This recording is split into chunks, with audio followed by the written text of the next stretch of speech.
Okay. Well, who said yup? He doesn't know. I'm asking you. Looks like it. Right. I hope so. Chaim, it's okay over here? All right, then here we go. Good luck, everybody. This is number 13 out of 14, so notice tonight and then one more. Before I do anything else, tonight is a Shomrei, obviously. Next week, not Shomrei. Next week, not Shomrei. Next week, it's Ner Tamid. That's how it worked at the end. Not Shomrei, yes, Ner Tamid. Okay? So please keep that in mind. I know there are people who are going to come late, and the next week they're going to come in Ner Tamid. Yeah, right. No. So tonight is a Shomrei, next week Ner Tamid. So I do want to thank Shomrei for 13 out of 14. And I do want to thank Ner Tamid for being kind enough to host us next week. As you'll see in a moment, I'll be doing a talk there. They asked me to give a condensed version in a few weeks about something at a 60s dinner they're having over there. But for tonight, so first of all, I want to thank Shomrei Muna. Let's do this right. Then I also want to thank the RZA for doing the whole series, because that's now that we're coming to the 13th out of 14th, you see what a huge project it is. Let's see now. This is a little bit. There are two sponsors tonight. First of all, is the Cummins family, and Albert Gilbert and Brownie Cummins. I got to tell you, he sent me. He told me his mom was born in Virginia. Her name was supposed to be Bryna, but I think I got this right. But the registrar says ain't no Bryna being born in Virginia, so it's going to be Brownie. So there's a little bit of Americana. And this flyer is a little bit out of date, so tonight also the Kellemer family, I want to acknowledge them, are also sponsoring this in honor of, you got it? Okay. Okay, in honor of the other sponsors, actually. Notice they're helping us, and I do appreciate all the help of the Kellemer family. And as you see, this will be 13 out of 14. Let's go on over there. This is next week's, as you say, in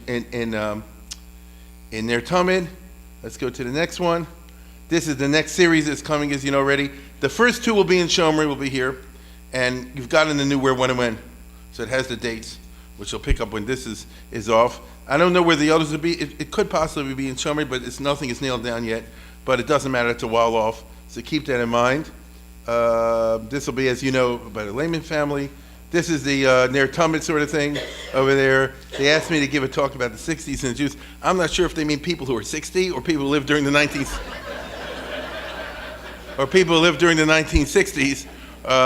There must be some connection there about. And how they expect me to talk about the 60s in 45 minutes. But I'm going to talk about January of 1961. As a matter of fact, you'd be surprised. A great deal happened in January of 1961. You would say for me, Kennedy's inauguration speech, okay? Now, I think that covers everything. Am I right? Yeah. Okay. So without any further ado, we go into the lecture, which is, of course, this is the 13th out of 14th of the series of the Ben Gurion era at high noon. I think by now, hopefully, you all get the idea what I meant by that title. Israel and the Jews in 57-61. Tonight I've taken a big bite, too big of a bite, but that's all you can do when you have a series which is focused primarily on Eretz Yisrael, okay? And by that I mean, tonight we're talking about Chutz La'aretz, the diaspora in the late 50s. The diaspora, the Jewish community outside of Israel is so huge, it's such a big topic that I have to be very selective. But this is obviously, as I say, focused on what's going on in Israel, and I do the other things sort of like to bring us up to date in a little bit. Plus, I am interested over here, as you know, in questions of culture, because they're so interesting and they control so much of what happens. So, without any further ado, let's plunge right into this, the diaspora in the late 50s, and I start by saying they were talking about 12 million Jews in the world, okay? There are about 12 million Jews today, which means there's been no growth. That's what it was in 1958. There are 5 million in America, 3 million in Russia, and 2 million in Israel. Right? That has changed a little bit. Now Israel has 6 million, I think.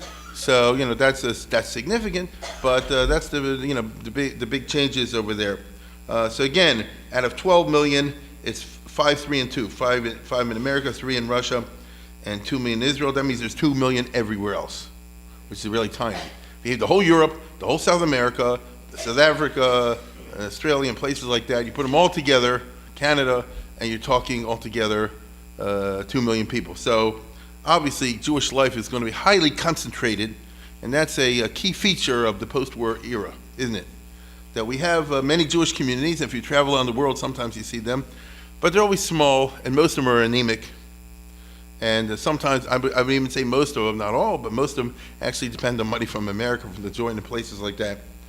The most dramatic story, and again, I can only pick and choose a few to talk about in this period of 57 to 61.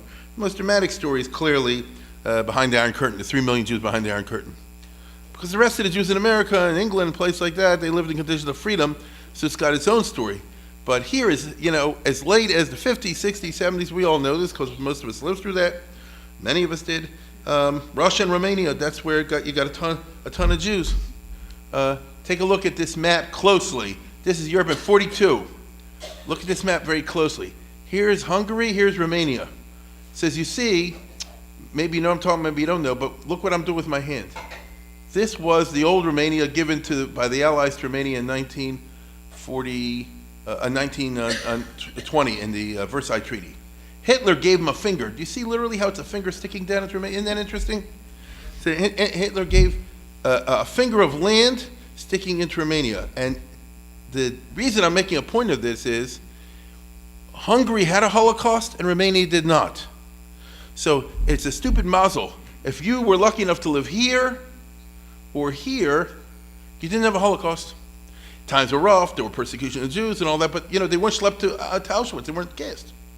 If you lived here, in this finger is a Holocaust, because Hungary was occupied by the Germans in early 44, and by the time the war was over, they did a pretty good job, unfortunately, of killing out the Hungarian Jews. This is Satmar, Kloisenberg, and all those places. This is, if they want to work out the theology of why God punished the Jews in World War II, they're going to have to figure out why did God give a finger sticking into Satmar and sticking to Kloisenberg and sticking to all the Hungarian places. Because the ones who lived in Bucharest and places like this, what I'm pointing out over here, had a hard time, but a very hard time. But nevertheless, the key point is they weren't massacred. You understand? The reason I mention that is so that if you're looking in the post-war period, like 57 to 61, the only place outside of Russia that has a large Jewish community is Romania, because they survived. They had 350, 400,000 when the war was over. That's a lot, what I just said, between 350 and 400,000. And already in 48, it's a very complicated story, and I've touched on this in the past, not that this is a class and I expect you to remember what I said, but Romania already went through hot and cold vis-a-vis Aliyah. For example, in 48, 49, there was a time when they let a lot of Jews go, and then they changed their mind, you see? And then they opened it up a little bit, and then they changed their mind. And, it is what it is. By the time we're talking in the late 50s, 1957, 61, Romania in the late 50s really hard up for cash, plus they want to improve their economic ties with the West. So Romania was already embarking on the policy which came to fruition a little bit later in greater detail, in which they tried to kiss up more to the West. If you remember, Nixon went there and some of the other presidents. And even though it was a harsh dictatorship, which was eventually overthrown by the Romanians, a very bloody kind of thing. If you're interested, you can go watch on the YouTube how they shoot Ceausescu and his wife. And they have a lot of fun doing it. Nevertheless, this led to a desire for cash, and the leader, the communist leader over here, this fellow, Gorjo Dej, if I'm pronouncing it correctly, was flexible enough to say that he's a communist, he's a Stalinist, and all that sort of thing, but now that Stalin's dead, Romania needs money. If we let some Jews go, maybe America will give us money, maybe we can raise money some other way, maybe we can end up just going the old-fashioned way, which is just selling Jew by Jew. And that's what they end up actually doing. They're saying Jew by Jew, so many hundreds of dollars or thousands of dollars per Jew. In which case, we see over here the bringing out of Bismarck's famous dictum about Romania. Right? Bismarck is the guy who created Romania in the Congress of Berlin in 1879. So they knew what they're dealing with over there.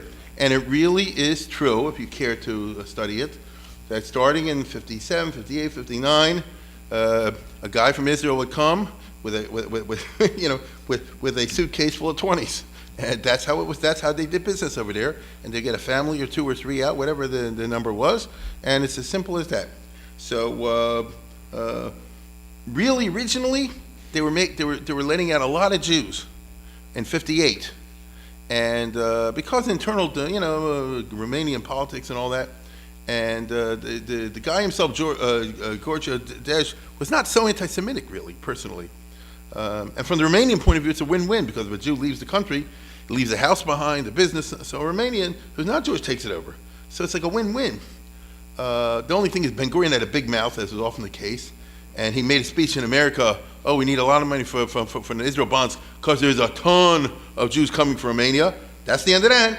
So they closed it down, and the result was that they went back to selling them Jew by Jew, and they continued to sell them one by one from 59 to 89 when they shot Ceausescu. So think about that. Every year, every week, this guy originally, Don, what was it, Shaika Don and others, just came to Romania with cash. They didn't want, the Swiss account. They want cash.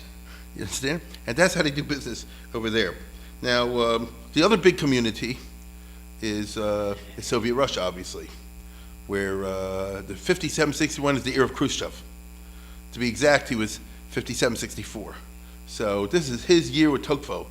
Stalin died in 53. There were fights over who should be number one. A killed B, B killed C, this one threw this one, and, they moved from beyond killing. They put, they send Molotov out to be, this is true, they send Molotov to be the ambassador to Outer Mongolia, you understand? So, I want to tell you something, he was lucky, get it? In Stalin's time, they would send him ambassador to the devil, So, that was pretty good. But still, it's Nikita Khrushchev. Now, I'm talking about the Jews over here. Nikita Khrushchev happened to be an anti-Semitic Chum. It was an old-fashioned Russian guy of the worst variety. Now, the Russia has a lot of good people, and the Russian character is not a bad one, and I'm saying this seriously. Okay, if you know the history and the thing of the Russian people, many of them are actually good, but they got the bad ones.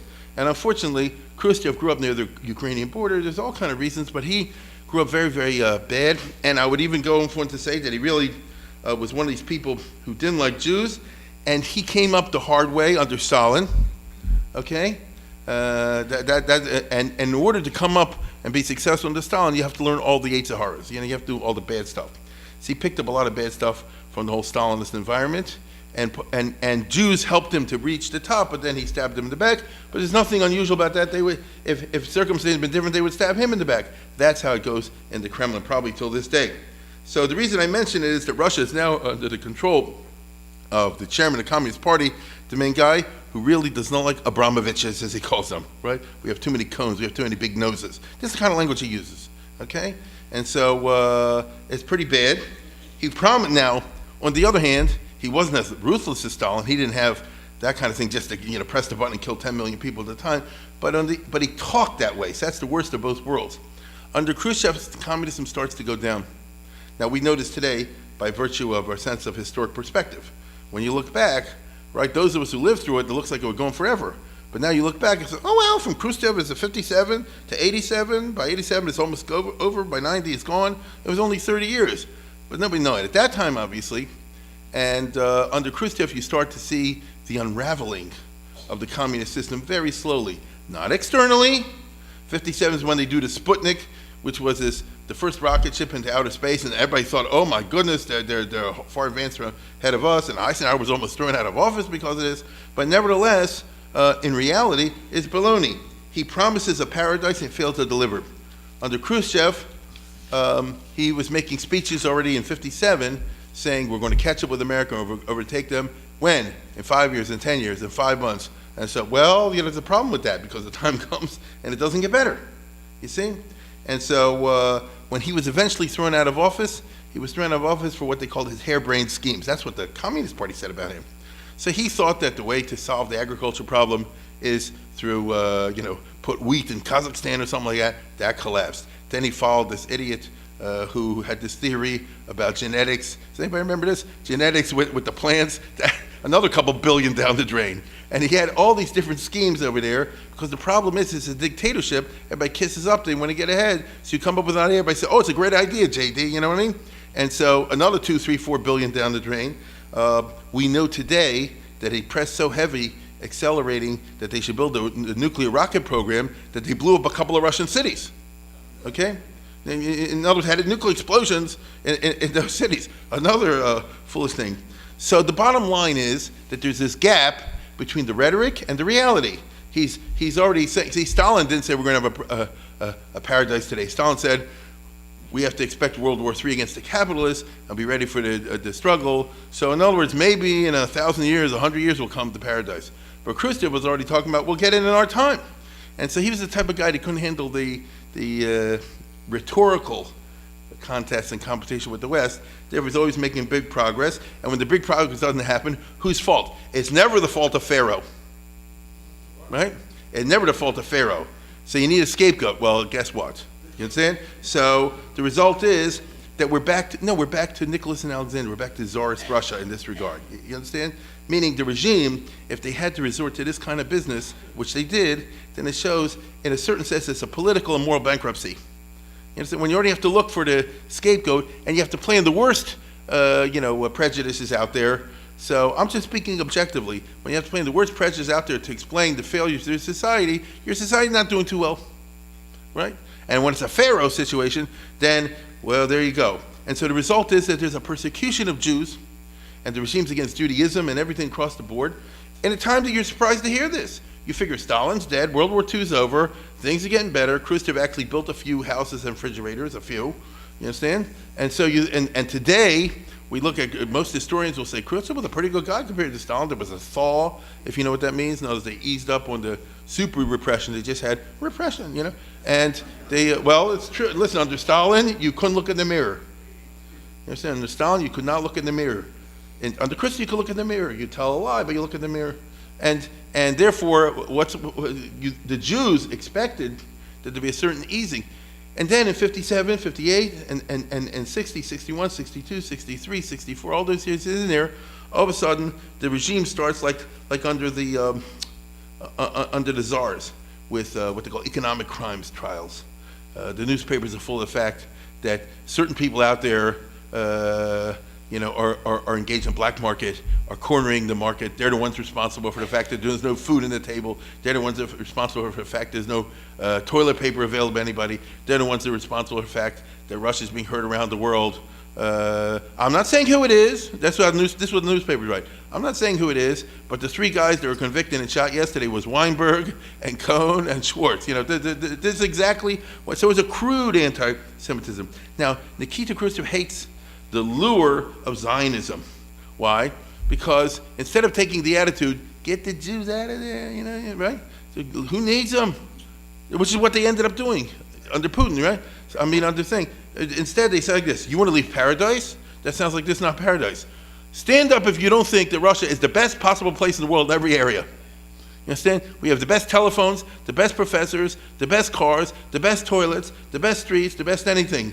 I want to see somebody stand up and say not there. In fact, there's a famous joke. It's not true. It's a famous joke, but it's a Russian joke, that Khrushchev gave the speech in 1956 where he denounced the crimes of Stalin. And Stalin did this bad, and Stalin did that bad. The story is, and he did this for a huge throng, the Communist Party Congress, and somebody shouted out from the audience, when Stalin was doing this, where were you, Comrade Khrushchev? And Khrushchev said, who said that? And it's absolute silence. He said, that's where I was. You understand? Which means it's that kind of a system. So Israel had already a Kol Yisrael directed towards Russia in Russian.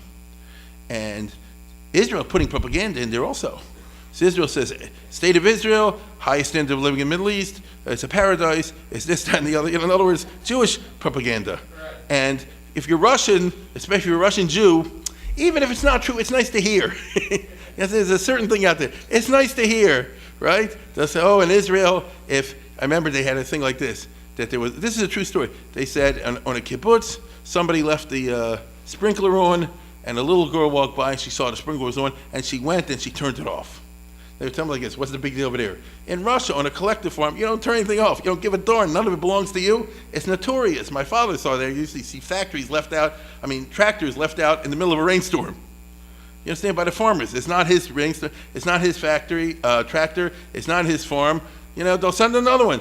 You understand? So when the Russian Jews saw the little girl turned up the store, this spread among the Russian Jews, the Soviet Jews like this. And then when Israel won, oh my goodness, when Israel won the 56 war, it doesn't get better than that. You understand? Am Yisrael Chai. right? Moshe Dayan. Khrushchev can't stand this, right? It really gets to him. He hates the Kol Yisrael.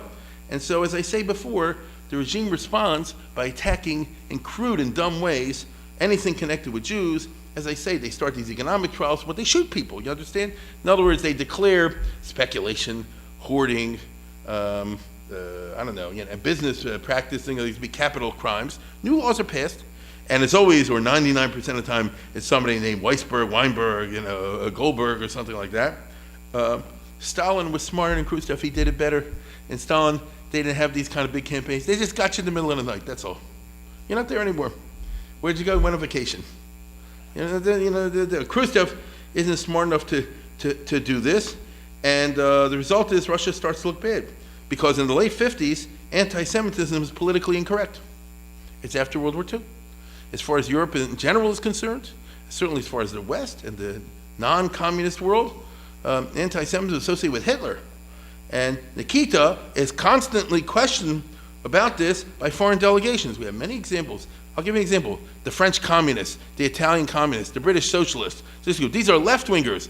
They come on visits to Russia. It's propaganda visits. So the Russian government pays for it. They show them around. They give them a good time, all the rest of it. Then you have a meeting with Khrushchev or with Mikoyan or some of the big shots. And they talk about this and they talk about that. And they ask this communist thing. And of course they denounce Eisenhower and Dulles and blah, blah, blah. All this sort of thing. But eventually the Jews pops up in the question.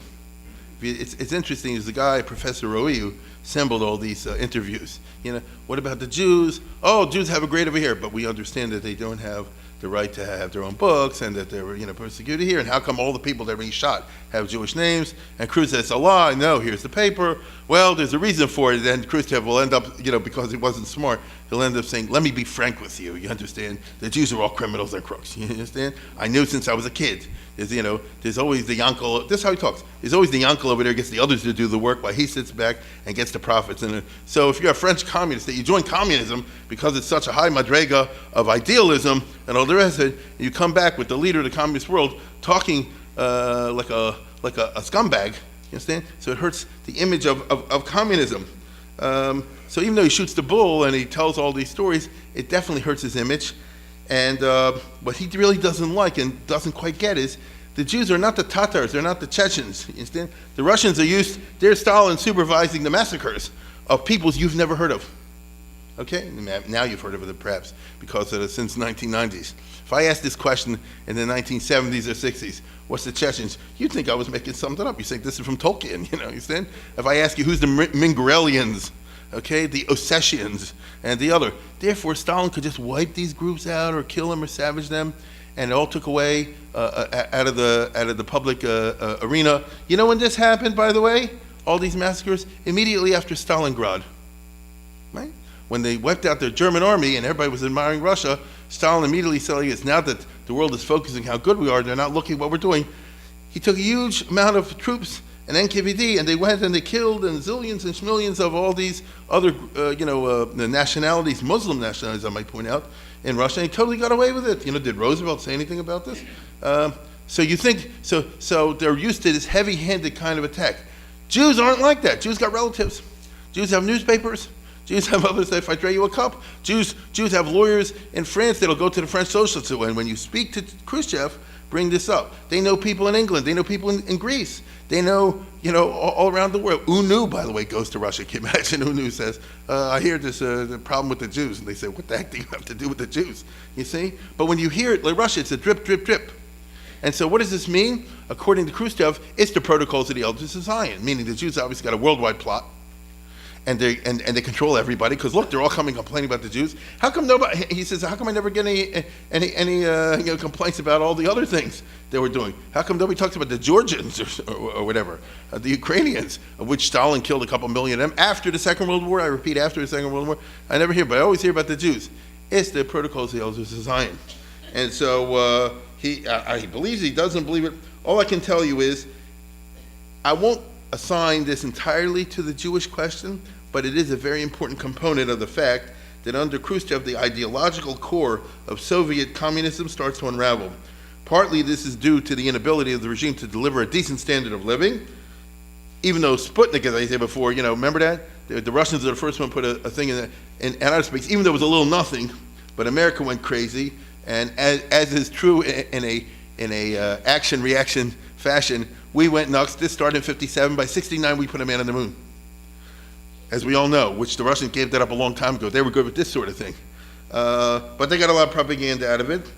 But after a while, the average Russian realizes we can put a little thing into outer space, and I can't get spaghetti. I can't get shoe polish. I can't, like what kind of country is this? I can't get anything. So, and the second biggest factor, in my opinion, besides the inability of the regime to deliver on the goods, the second biggest factor in stripping away of communist facades was the international perception of Soviet anti-Semitism, which revealed Nikita Khrushchev's Russia more as Tsarist Russia than anything else. This was a negative watershed in the history of Soviet communism. And I'll tell you what I mean by that. These guys all spied for Russia because they did it not for money, right? They did it lishma. They were true believers in communism. The Rosenbergs and Kim Philby and people like that, you've heard of these names. These are people who were true blue Reds. And they gave away all the secrets. And they did terrible damage to the West. And I'll say it again, they did not do it for money. Okay? They didn't do it for cynical reasons.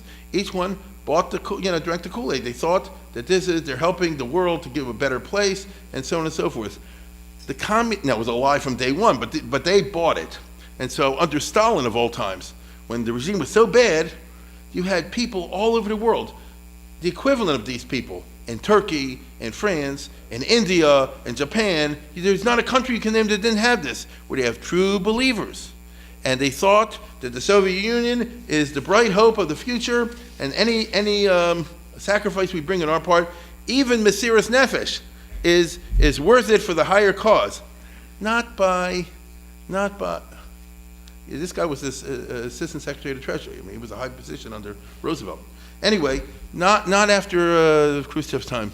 People, the young, idealistic types, spying for Russia ain't the way to go. As a matter of fact, America stinks, and Russia stinks. That's what's happened in the 60s. True? There will be a few fools that'll say Mao Zedong is the way to go. But after a while, that'll unravel too. No. Listen, as long as we're dealing with the Masechta of Avodah Zarah, I might as well go through all of them. You understand? Right? And they really were Avodah Zarah. People really did believe this. Once you see it's a certain type of pogrom, once you see, that the regime has more ugly comparisons with Tsarist Russia, what can I tell you? Many dumb liberals will continue to believe in the USSR is better on racism, health, education, housing, and other social policies. But with Nikita shooting economic criminals and the newspapers emphasizing their Jewish ethnicity, with Soviet newspapers printing Nazi-like cartoons, more and more people see Russia for what it really is. So I won't say over there, this is from the Russian newspapers, okay? So what is this? This is Hitler, this is in a newspaper? Do I need to explain it all? There's Moshe Dayan, for example, okay? Here's the Jew with the big nose. This is in the Soviet newspaper, right? So you lose your creds, right? Properly so. If Stalin was alive, he would have said, what are you doing this for? Just, operate under the table and we'll be more successful that way. But Khrushchev didn't see it that way. And so the Soviet treatment of their Jews is one piece, not the most important piece, but not the least important piece of the decline of communism from its peak, its golden years, so to speak, its image as a high ideal, and very interestingly, as we all know, it will lead to the fall of the Soviet Union without a shot being fired. That's the amazing part. Because what happened? By the time it gets to 1990, today we can look with hindsight, by the time it gets to 1990, everybody in Russia knows the emperor has no clothes, is stark naked. Everybody in Russia knows it. And so the Russians themselves say we got to move past this to something else. That's an unbelievable story. You see? Everybody knew it was a phony. So when you have a system where everybody knows the whole thing is rotten, after a while you get tired of living a lie when everybody in the room knows it's a lie. It's quite a story. Now, interestingly, the years 57, 61, which are years of persecution on the part of the regime, are the years of the beginning of the revival of Jewishness among young Soviet Jews. Isn't that interesting? You'd think that with the repression, what would happen was that the Jews would burrow deeper, and many did, and I don't blame them a bit, including my own relatives. Keep a lower profile, change your name, try to get an unobtrusive job, or just just do your job, whether an intellectual job or a regular job, and just go with the flow. And I don't blame them the tiniest bit. Hope that you don't get noticed, and all the rest of it. And in spite of that, a small group begins to form, which gets bigger, and especially the young and the more idealistic and the gifted, which says the heck with Russia, right? I mean, this book has I'll talk about it later, this book has tremendous impact in Soviet Jewry. Once it's translated Russian, an Israeli embassy sneaks copies in, okay? It's quite remarkable, the story of Exodus. Some of you perhaps may have been in the Soviet Union before the fall of communism, and if you will, you'll remember that the Exodus, everybody, they knew this better than they knew the Chumash, okay? And also, victorious Israel. Say what you want. You show an Israeli tank, you show an Israeli this. So when the Russian show in the movie houses, the newsreels in the late 50s, they said, look at terrible fascistic Israel. And you see a tank, a Ben Gurion overrunning an Arab position with a big Magen David on it. So everybody so the truth is everybody's supposed to say, I guess, boo. The real Russian goyim, they say like this, the Jews are, and the Jews themselves are, right? You can't say. So it's the opposite. You always got to watch out with propaganda. You never know which way it goes. Perhaps you will recall the famous story of the Grapes of Wrath, which is an indictment of Henry Fonda, The Grapes of Wrath, the movie I'm talking about, and 1940. And Stalin, that was one movie he let him show because he figured, look how big capitalism is. But it backfired because you see, it's terrible. That's right. You see a bad family which is hard up and they have automobiles, and the guy has a hole in the bottom of his shoe, and in Russia he's like this. He's got shoes.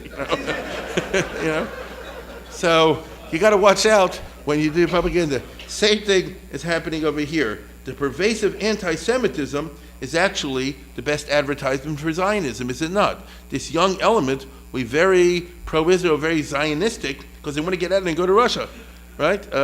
This is the son of Moshe Sharet when he was older.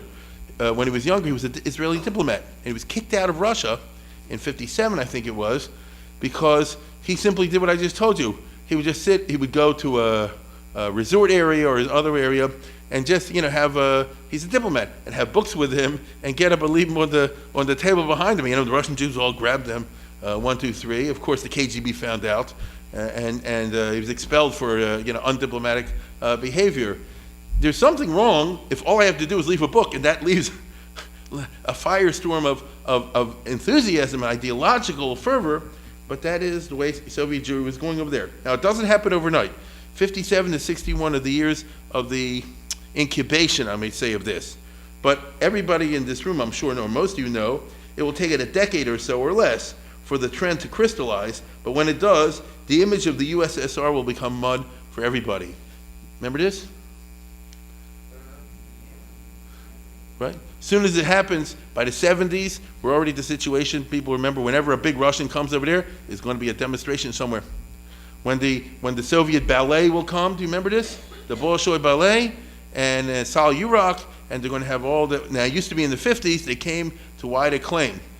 By this time, it's going to be across the street, it's going to be a bunch of Jews or liberals picketing. They don't do anything, but they're going to picket, and the Russians cannot stand criticism. You understand this? You don't talk back to Pharaoh. And the result is that it's going to turn Russia into mud. Nikita Khrushchev visits the U.S. very famously in 1959, but he won't meet with the Jewish groups, right? Because he won't. He's not used to a situation where they say, "Why are you doing this?" Okay, and that gets all over the American press. And so he thought that it'll be a public relations triumph, and ain't. And of course, instead of saying there's something wrong with my policy, it's the Jews have sabotaged my trip to America. And once again, it goes to show you that America is run by the Protocols of the Elders of Zion. And it is under Khrushchev, I'm sorry to say, that Russia responds by publishing and pushing the Protocols of the Elders of Zion, so we've had trouble ever since. Okay? Under Khrushchev, the Russians were communists and they did their own thing and they criticized Israel on communistic grounds. Under Khrushchev, if you know, he was very big into what they call disinformation, and he had Soviet embassies throughout the Arab world and other countries do what I just told you that Sharet's son did. Just publish all kind of translations of the protocols themselves, and similar types of things published by Soviet specialists, and it has led to a dank harvest. Today, I'm sorry to say, that today most of the world, we don't like to hear this or hear it in the show, but most of the world, profoundly anti-Semitic because they're convinced that the Jews run everything. I always like to point out, I'm not happy about this, I always like to point out, if you ask most people in the world today, taking in the entire world, including the third world, who did 9/11, they'll tell you it was Israel, right? Now don't tell me that's ridiculous and all that. You know, look it up, you'll see. If you ask most people around the world today, it's not even a question. They said the Mossad did it, and the Jews had advance warning. There are even some people who say that Israel did a tsunami. That's why. But you can laugh, but it's not something to laugh at if people believe it. But if you ask who did 9/11, not in the United States of America, and even this country, I'm afraid to ask. But if you go, you know, in Europe and in Asia and in Africa and all that sort of thing, to them it's a double pasha that it was Israel. This really starts from Khrushchev's time. Okay, when the Soviet Union, as a matter of government policy, started pushing the anti-Semitic narrative, and they did it surreptitiously. We've had trouble ever since. And so the bottom line is, I can leave this, that starting in 57-61, the Soviet Union and the Jewish people inflict grievous wounds one upon the other. Right? We are still suffering at this moment. We Jewish people are still suffering at this moment from grievous wounds that have been inflicted starting in Khrushchev's time. He's a real son of a gun. Putin is a lot smarter. I've watched him. Putin is an imperialist, and he's an old-fashioned pharaoh and all the rest of it, but he's very smart. I've noticed this, and maybe I'll call your attention to it. He doesn't bother the Jews. And the reason is because, I think, he has done a cost-benefit analysis of the Soviet Union, and he said like this anti-Semitism was unnecessary. What did we gain by not letting the Jews out in the 50s, 60s, 70s, 80s? What was that all about? Russia paid a huge price for nothing. I mean, who cares if you let out a couple so hundreds of millions of people? There's only 2-3 million Jews altogether, and none of them all want to go. If they would have been smart in the 50s and the 60s, say, whoever wants to leave, if you're Jewish, go to Israel and the heck with you, you know? You could do that. The whole problem would have been over 1, 2, 3. Russia would have had a much less of a black eye. Russia would have had a much less of a bad reputation. It could even be that it would turn out good with Israel. I don't know. But it was unnecessary. Instead, Russia unnecessarily provoked a hornet's nest. Instead, Russia made it that the Jewish people who are in the media, who are intellectuals, who write, who read, who talk, who comment, who make books, who make journals, always talking bad about Russia. What do we need that for? America, Mamela, is a struggle who should be the world power. China, Mamela, is a struggle who should control the Eurasian landmass. You know, those are our natural enemies. What do we mess with the Jews for? It's like saying, if we start a whole campaign against Brazil, what do we do with Brazil? You know, what do we need it for? What do we gain as a matter of state policy? Now that just shows you that Putin is a smart cookie. So therefore he'll kiss up to Lubavitch, and he'll meet with all these other guys, and you know the Rabbanim in Russia, and he will go to Auschwitz. I'm sure you follow this in the news, and all this kind of business. After all, the Russian army liberated Auschwitz. This was I'm sure in his mind, he said, this is part of the stupidity of Soviet policy. We could have banked on Jewish goodwill by the fact that the Red Army saved a lot of Jews, which is true. I mean, let's be honest. Who beat Hitler? Right? You know what I'm saying? I mean, honestly, who beat Hitler? It was the Russian army. So we could have gone to dinner on that with the Jews for decades. Why do we have to turn it around that we hate them, they hate us? It's not smart, you see? So today, Putin therefore followed the policy, stick it to America, stick it to Ukraine, stick it to Georgia, stick it to everybody else. He backs Assad for his own reasons, but the Jewish people per se, the Russian government doesn't need to deal with anti-Semitism. It's much smarter. The reason I mentioned this is to contrast it with Khrushchev and the guys after him, who were dumb when it comes to this particular regard. It's interesting how culture, because that's what happened over here, this was deep, old-fashioned racism, where culture plays a big role in governmental affairs, even that of a superpower, even when when it works against their own interest. It's a classic case over here. So much for Parshas Russia. The rest of the Jews are in the West, as we call it. For American Jews, American Jewry in 57, 61, and again, I can only pick on a few elements. So that's what I'm going to be doing tonight. It is, as always, the best of times and the worst of times. It is the best of times because by the late 50s, we see the fall of traditional barriers in journalism, politics, government, academia, and the formation of national culture. Used to be a time there were a lot of places a Jew couldn't get a job.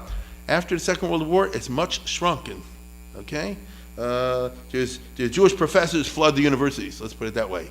And that was not the case prior to the Second World War, right? That was not the case prior to the Second World War. And after the Second World War, especially by the time you get to the second half of the 50s, it's really, I mean, to be perfect, it's a meritocracy. You know, medical school, law school, this, and that, and the other. And the Jewish professors will flood the universities way out of proportion to their numbers in the population. There is culture, is what I always try to call your attention to, the seminal role of television, a medium dominated by Jews. It's a fact. Who made CBS? Who made NBC? Who made ABC? There's your answer. Look at the names. Okay? Now, by the second half of the 50s, TV is in its heyday as a formative influence on American life. Anybody old enough to remember, the family has one house and they have one TV in the living room and everybody watches the show. You see? This is the what do you call it? The television by the 57, 58 is in a super powerful mode. Now, a famous head of the FCC once said that television is a vast wasteland. It was under Kennedy. Fine, let it be so. Is no anti-Semitism. That's my point. The most powerful institution in American culture is devoid of anti-Semitism because the guy's in charge of Jewish. Now, I didn't say that they push messages that a frum Jew is necessarily comfortable with. That's a different question. But I'm saying over here that when they do a cowboy movie and when they do a lawyer thing and all the rest of it, whatever the message they're sending, anti-Semitism is not part of the message. In fact, quite the contrary. By the second half of the 50s and afterwards, it's a mild and therefore a very effective liberalism. Okay, the late 50s, early 60s is the heyday of American liberalism. That's the great era of the civil rights advances. It's a great era of advances in things like the Social Security, the welfare, the Medicare, and all the rest of it, because the country and the culture was into what they call a mild liberalism, and mild people can handle, and it's quite effective. When it gets too heavy, and they start pushing things very much to the left, it's a pushback. That's what happened later on. But I'm talking about the years when it isn't like that. It's the era of Eisenhower. I mean, so that's a mild liberalism. The vast majority of the public is totally fine with that. Jewish comedians and entertainers make Jewish popular in American culture for the first time. And that's just an interesting fact of the late 50s and afterwards. These are the names you see on television as old timers will recall. Right? And I could have put a lot more on there and so forth. These are known in every American household, thanks to the medium of television. Okay? This is something that you didn't have in the 40s, in the 20s, in the 1800s, obviously, all the rest of it. The culture changes. Now, I'm not going to say it Judaizes, because none of these people have to do with Jewish. Okay? If you want to get down to how Jewish they are, but that's not the point. Right? No, but that's not the point.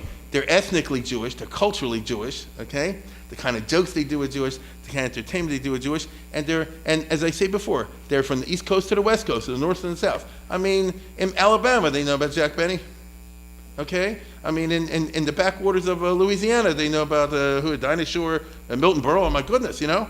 This is so now I can understand what Khrushchev will say is the protocols all designed. It's a big plot. You know and I know, it's not a plot. The TV developed the way it did. A couple of Jewish guys saw this as a marginal field which you can make money nobody else is into. They set it up. They went with the new technology. The same way today, smart people go to new technology with the internet. It's a way of, that's just a smart way to get ahead economically. TV was a market that the traditional journals like the New York Times and the other things weren't into. And so they went into it. They ran with the ball. Okay? The kind of comedians they get in, these are the ones that are around that time, and it was successful. The advertisers bought time, the people watched it. What do you want? So the result is that it's a more Jew-friendly America, culturally speaking. These were actually lean years for the kind of hard conservatism that we see today with the Tea Party and all the rest of it. I mean, these are the names at that time. Eisenhower was not a hard conservative at all. In fact, the others criticized him for this. Goldwater, to be perfectly honest, was not a hard conservative, even though people think that way. Economically, he was conservative, Did Goldwater care about abortion and things like this? No, not at all.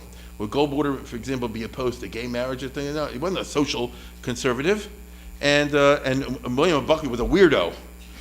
No, I'm saying that's how he was looked at, as a marginal figure in the period I'm talking about. So that bespeaks a very interesting era of American culture that was actually very good for the Jews. Because mild liberal, right, is just fine. It's on the contrary. Here's the hallmark of this. 1957, they passed the first Civil Rights Act ever in history. There's Eisenhower with the black leaders. There's Martin Luther King, for example. Wait a minute. It was a very mild Civil Rights Act. It really didn't do too much. But the very fact that they passed it for the first time since the Civil War spoke volumes. This is like a hallmark of mild liberalism, right? The law didn't have a lot of teeth in it, but it sent a cultural message, which is we're opposed to racism, you see? And that's the atmosphere of this era that I'm trying to convey tonight.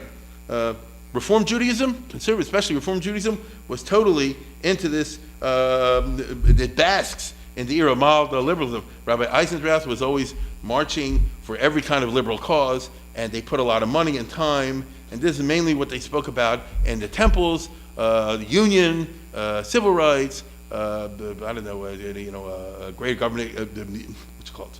The things that end up being Medicare and all that sort of thing, housing. These are the issues that we're talking there. This guy, Jake Pedakovsky, was originally a Frum family from Germany, but he became totally Reformed. He wrote a very interesting article in the 90s after he retired, where he said the Reform movement got so much into the liberalism they forgot about the Judaism. Therefore, it went.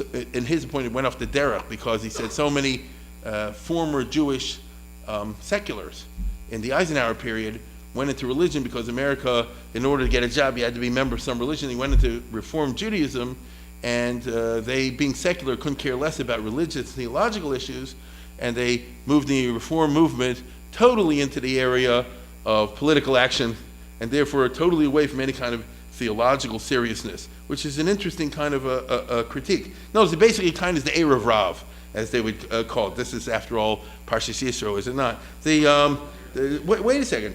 So the point I'm trying to make is that in this era, certain trends are very, very powerful, and many Jews, including Reform Jews, which Reform Conservative was in their heyday at this time, totally go along with the idea to keep things as they are, but make it a little more liberal. Keep things as they are, make it a little more liberal in every area of life.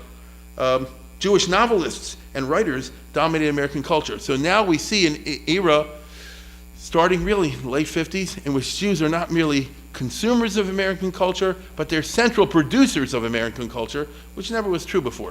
You understand? Who are the great writers of the 1800s? Who are the great writers of the first half of the 1900s? Almost without exception, not Jewish. Okay, I'll just give an example off the top of my head. Hemingway, something like that, right? Just Faulkner, whatever. And then what happens in the 50s, especially by the late 50s? You've heard of these people, haven't you? Whether it's Norman Mailer, others.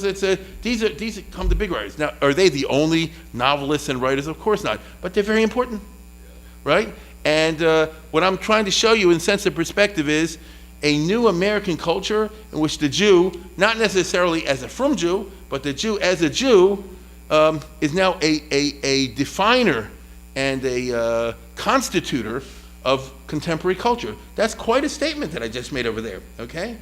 Now, three trends I want to argue tonight in American Jewry in the late 50s are reflected in three books that came out in 1959, smack in the middle of this period. Three trends. First of all, you have Philip Roth's Go by Columbus, okay? Which I hate, but nevertheless, but the bestseller of seminal importance. It's a collection of short stories.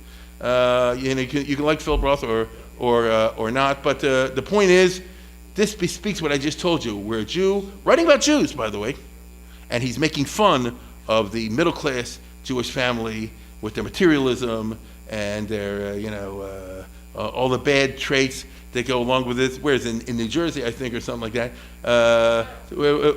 Wait a second. Okay. No, I think it doesn't matter. Let it be Columbus, Ohio.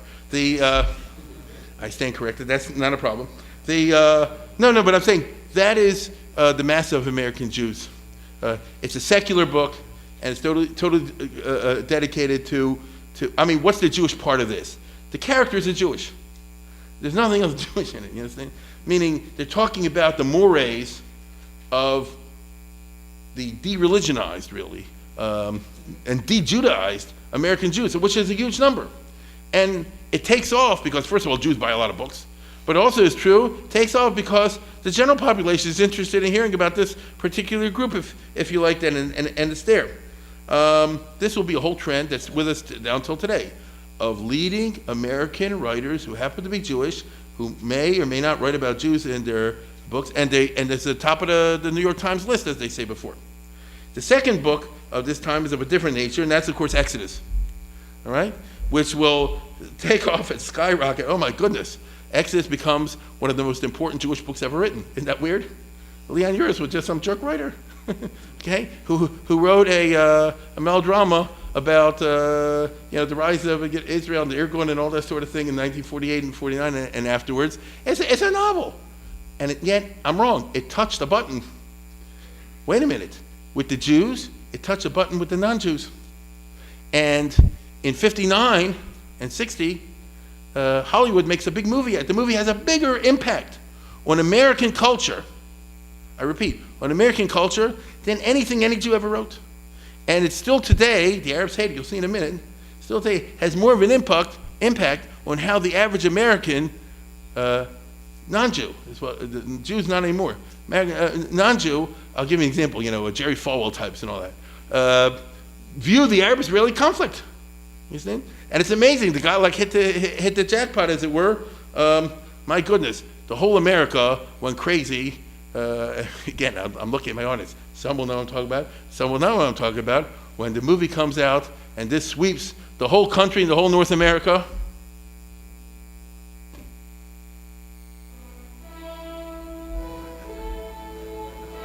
So I'm looking at my audience, immediately instant recognition.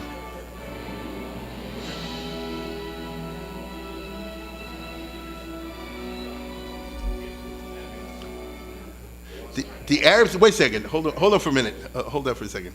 I'm going to show you a piece of it to make a point. This movie is phenomenally successful. First of all, it's financially successful, but it's phenomenally successful in the fact everybody goes to it and they come back all enthused about it. And I'm not even talking about Jews. That itself is interesting because most American Jews weren't really Zionistic, but after this, you come to this movie and you're brainwashed. You come out, it's Israel forever. But not Jews. That's a remarkable point. And again, in California, Louisiana, in Alabama, and Seattle, and even in Canada, in places like it, it's just phenomenal because Hollywood, when they make the movie, they use all the tricks and shticks of Hollywood. It's just very I'm always interested in movies at the level of culture, because whether you like it or not, most people in this country, I will not suggest in this room, most people in this country are profoundly affected in their hashkafas, as we say, by movies, by mass media. You understand? And yet we all know it's people doing to manipulate certain messages over there. Exodus, the book, but especially Exodus, the movie, hit such a success because they're even critical of Zionism. You can't get more American than that. You'll hear the guy himself say, who's the character who's supposed to be like a Menachem Begin type, and he's talking with Paul Newman, who's supposed to be the good guy, and he's saying, listen, you'll see the words. He said, listen, I don't want to give up violence because that's the only way to get the British out. And you know something? The Arabs have as much tie to Israel as we do. As he said this in a movie in 1960. Now, today, the PLO and everything, see, it's our land. At that time in America, they say, look how broad-minded the Jews are. They can see two sides of this. Let's start at the beginning of the segment. Take it back for a second.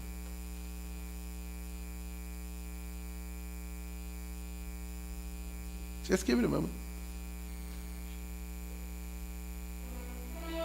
It's okay, you'll just listen.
most valid argument we have here.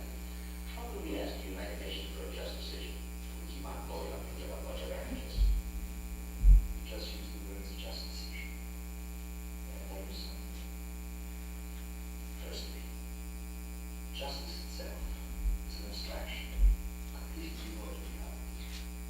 Second, to speak of justice and Jews in the same breath is logical absurd. Third, one can argue the justice of Muhammad claims on Palestine just as one can argue the justice of Jewish claims. Fourthly, one can say that the Jews have not had more than their share of injustice these past 10 years. I therefore say differently that the next injustice work against somebody else will change. Change the subject of it. Suppose that means more bombing and more killing. I'll put it this way. Let the National Committee keep on trying to talk the British out of Palestine. We have no objections. We will continue to bomb. Doesn't that sound, I mean, would you show this in a movie today? This just sounds like an Arab argument. Do you see what I'm saying? What is he, justifying terrorism? You know? And yet, Hollywood is of such a zach that in the 1960s this came out and everybody said, the Jews are right, and up with Israel. It's amazing. They can manipulate, in certain times and places, the public and the audience to get whatever, they can say black is white, white is black, you know, the Monday is Tuesday, Tuesday is Wednesday. It's quite remarkable, okay? Looking back and in there. And Hollywood is even at its best. This is the era of mild liberalism. So I'll show you one more piece in which, let's put it this way. What do you do with the anti-Semitism? Well, if you push this real hard, the audience won't like it. But if you turn anti-Semitism into a Shakespearean, Falstaffian moment, then you win the audience over, not Jewish, you win the audience over without making any direct statements. Here's Paul Newman pretending pretending to be a British officer, sneaky. Thank you. He says Paul Newman pretending to be a British officer, and you'll see encounters this other guy and he's trying to fool him into thinking that he's really British, and they're talking about Jews. Take a look at this. He's the Jew.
Now, do you understand the manipulation involved in that scene? That's what I'm trying to show. This is Hollywood at its light touch. Now, what we don't like is when the media does this against Israel, which they're doing now. But when they do it for Israel, as they did in 1960 in this movie, what if you're a Christian audience watching this in Minnesota or someplace like that? Who do you side with? You see? Now, Ben Gurion is really interesting, and the Israeli establishment did not like the movie because they played up the Irgun, and one of the big points of Ben Gurion is we did everything and they didn't do anything, right? Right? But here's what Ben Gurion said, because he obviously got reports that the American people are going crazy over this, right? And I'm not doing this just to have fun. I am arguing tonight that Exodus is actually an important moment in the post-war American perception of Israel. After this, It's much more pro-Israel than it had been beforehand. The Arabs are still complaining about the effects of Exodus. Okay, look at Edward Said, Yamach Shemo. Read what he's saying over here. And he was Israel's #1 critic among the professors. Right? And Ronald Reagan, when he became president, they offered him his first briefing on the Middle East situation. He said, "I saw the movie. I know the story already." You understand? Now, was this a Zionist plot? It really wasn't. I mean, did the Protocol's elders not get together to do this? It's a Hollywood movie, one of a million movies, but Leon Uris touched something in the Christian American psyche. It's just a fact. You understand? In other words, it's not a manipulation. It's the getting at something at the core of the American character. The most popular song of 60, not the most, one of the most popular songs of 60, 61, 62, and 63 was by Pat Boone.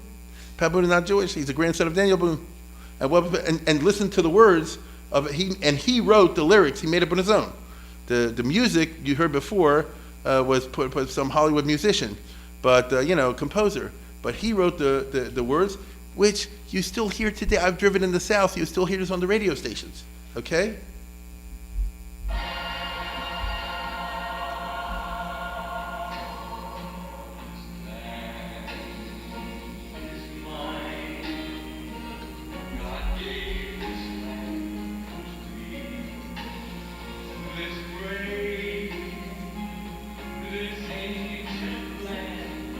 Well, that's enough, okay? You can listen to yourself. No, but listen to those words, right? Now go say this on a college campus. This land is mine. God gave the land to. It's a different America, right? Have things gotten better? There you go.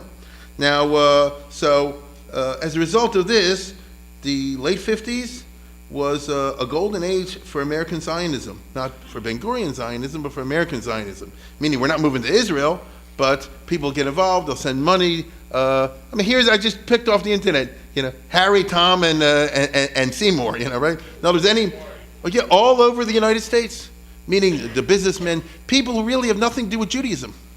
Or maybe they do.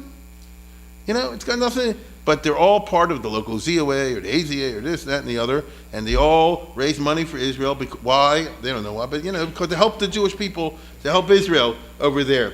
And perhaps you'll remember, or perhaps you have parents or grandparents, all this. This was sweeping the whole of the North American continent in a way it doesn't today. Go to the Associated and the other people, and they'll tell you, oh, we've lost the 30-year-olds, the 40-year-olds, they don't participate in anything Jewish now whatsoever. They'll send money for the whales, right? They'll send money, for the environment, and things of that nature. They will. They won't send any money to help Israel. They won't send money for anything. And so, the late 50s, early 60s has this very interesting character in terms of American Jewish culture. Even Reform Judaism went Zionist, full force. By the late 50s, you may perhaps recall that until 48, and certainly until the Second World War, Reform Judaism, with exceptions, because Abiel Silver was Reformed, but overwhelmingly they were anti-Zionist and they were very uncomfortable with it. Not after the Second World, certainly not by 57, 58, and all the rest of it. The biggest gatherings and all this sort of thing will be among the Reformed Jews. They are going into it. The third book, so I've given you two so far. I did go by Columbus. I did Exodus. The third book that speaks to trends, interesting trends that came out in 1959, is Herman Wouk. Okay? Now, some of you recognize it, some of you not. Here, Herman Wouk comes out of the closet. He says, I'm Orthodox Jew, this is why. And he was a Pulitzer Prize-winning author. He was making movies and novels galore. He was at the top of the whole business. And then he writes a book using his fame to say, I think everybody should keep Shabbos. I think this is my religion. It's a pure Eisenhower era book. You understand? Now, this is my religion, and this is my God. And he explains over there. Now, the significance of it, I can only say by looking at it from 2015, because he writes this at the end of the 50s. This is like a presaging or a forewarning of the turn to the right that would occur in Jewish life in the next decades. Right? It's the first of the Orthodox books, as it were, which didn't exist prior to this time. Not that I know of, anyway. And by the way, this book gets traction. It's in the New York Times. It's not at the top of the list, but it's very widely read. I don't say everybody turned around and put on a yarmulke, but on the other hand, it sends out a funny message because it doesn't make sense. It's countercultural. Here's a guy who's American, who made it, who's reached the top of success in American life. You're running away from the ghetto. You don't keep Shabbos. That's what your father did. You're violating the trend. The trend is you go this way, and here's a guy who, and actually, if you know Herbert Wilkes' life, he's a Baal Tshuva. He went through a period when he went this way, and then he turned around and decided he wants to go this way. And it's profoundly countercultural when the book comes out over here, and the message is a very interesting one, which seemed extremely weird in 1959, and that is Orthodox Judaism was not just for losers. Okay? Now, by 69, 79, 89, that's not a strange message anymore. And certainly today. It's not true that some is Orthodox Jew, they're not wealthy or successful professionally, although we know this. You can choose to be whatever you want. But people cannot immediately say Orthodox Judaism is identical with the Lower East Side, and someone speaking Yiddish, and he's as I say in American terms, a loser. The book's light touch made it very attractive reading because he doesn't come and pound the story whatsoever. On the contrary, look what he says over here. This is what a book review. He says, "This, my God, was worthy of a genre of the author's confidence in where to turn for guidance, modern orthodoxy," because this book is about being modern orthodox. There was no hint of the angst-ridden Jewish writer exposing the alienation from Judaism. That's Philip Roth. That's Norman Mailer. Notice that's the mainstream writers. Still, Woke demonstrated real sympathy for his generation's gloomy memories of childhood visits to Jewish old neighborhoods and the ball and chain dragginess of their grandparents' Judaism. So Herman Wouk is writing, and he said, I totally understand why people are turned off to Orthodox Judaism. I get it. You understand? And this has made the book very powerful, give a lot of traction with the readers. He says, there was foolishness about not striking matches and turning on lights on the holidays. By that he means that that's how we look at it when we were growing up, but we didn't know anything about Judaism, and all we remember, he grew up in the Lower East Side, people like that, they knew that life was just can'ts, don'ts, do's, can't turn on the lights, can't drive the car, they had no idea what Shabbos is, they just knew, all these little things, and they never saw the picture. Niggling suspicion about the ingredients of packaged foods, object mistrust and disdain, based on no intelligent reason for anyone to live differently. One left these stale spaces and came in the sunlight of the street with a joy man getting out of jail, meaning you became Nafrum. Woke was not interested in a return to the fusty pre-modern orthodoxy. Even the world of his grandfather from Minsk, a preacher prominently in this book, was portrayed as superannuated. Here he's talking about his grandfather. He was the best of his ability, a walking replica of Eastern European Jew, last 200 years. One cannot live in a time capsule. So, when the average American Jew reads this in 1959, 1960, he's talking to me. So then why are you keeping Shabbos? He said, if you don't believe in this stuff, why do you keep kosher?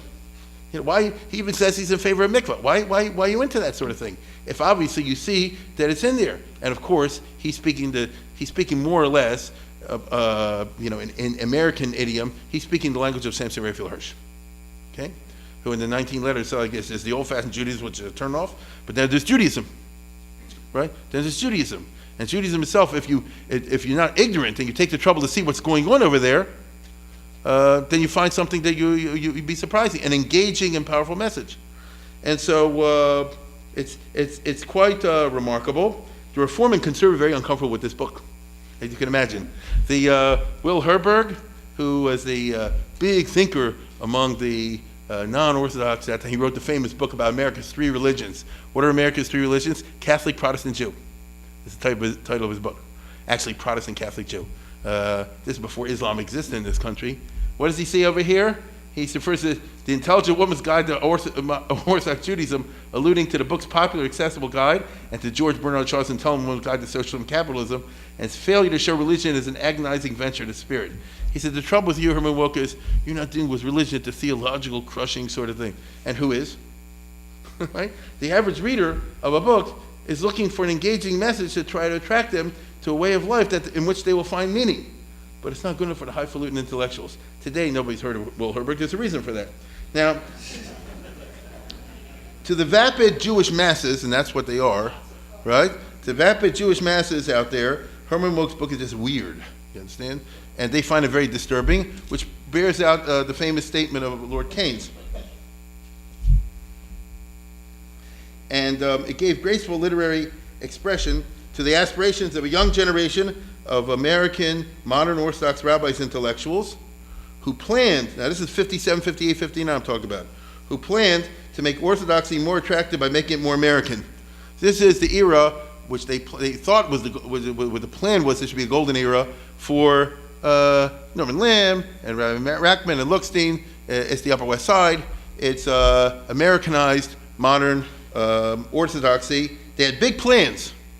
These and people like them had big plans to replace the Eastern European Orthodoxy, which was dying out, with the old school Agudas Rabbanim type rabbis.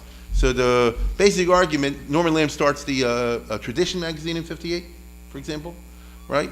And similar types of publication. The idea is, this is the old school. You understand? That was good in 1915. Guys, this is 1960. That will be dead and buried soon, and we have to create a kind of orthodoxy. In other words, a new modern orthodoxy for American Jewry, far removed from Eastern European Yiddish-speaking isolationist Jewish culture. But these young, confident thinkers and intellectuals got buzzsawed by history, as we know today, looking from a perspective. It didn't happen that way. To their shock and dismay, the future of Orthodox Judaism in the 60s and afterwards lay to the right. He never planned on this. To the Agurot, to the Haredim, so to speak. In other words, who will have more traction in the 60s, the 70s, the 80s, and afterwards? We know that the answer to this now. You understand? Rabbi Aaron Cutler, and people like him represent the Yiddish-speaking, Eastern European, the ghetto thing, the isolationist culture, all the rest of it against college. Who gets more traction in American Jewry? In the definition of the mass nature of Orthodox Judaism as it unfolds in the second half of the 20th century, certainly since 1960, which one takes off and which one does not take off? Does the modern Orthodox end up influencing the Haredim, or does the Haredi end up influencing the modern Orthodox? It's an interesting question I raise.